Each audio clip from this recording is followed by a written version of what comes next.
Éliminée aux portes de la tournée de la Star Academy, Julie faisait partie des invités du jour dans Quotidien. La jeune Belge était également accompagnée de la dernière candidate éliminée, Maureen, dans la quotidienne de TMC. L'occasion pour les deux jeunes femmes de faire le point sur leur aventure dans le programme de TF1.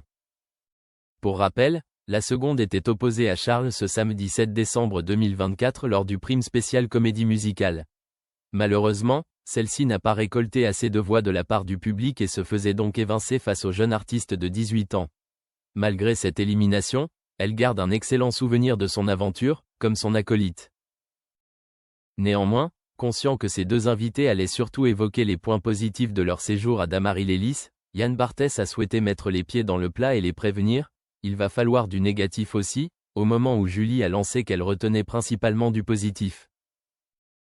Mais c'est vrai que si je devais citer quelque chose de négatif, a finalement enchaîné la jeune Belge, suscitant la curiosité du présentateur de Quotidien, avant de poursuivre, ce seraient les lumières qui s'allument sur nos visages à 8h du matin et ce ne sont pas des lumières hyper soft. Yann Barthès a par la suite interrogé sa seconde invitée éliminée de la Star Academy. S'il espérait apprendre que des tensions régnaient au château, c'est loupé.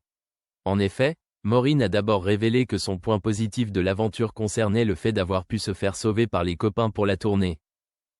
Toutefois, comme son acolyte, elle a souhaité évoquer un point négatif de son aventure. Et en point négatif je dirais le vote chaque semaine pour les élèves.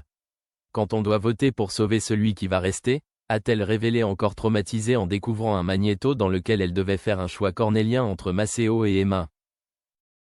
Dans la suite de l'interview, les deux candidates de la Star Academy ont donné le nom du futur gagnant selon eux.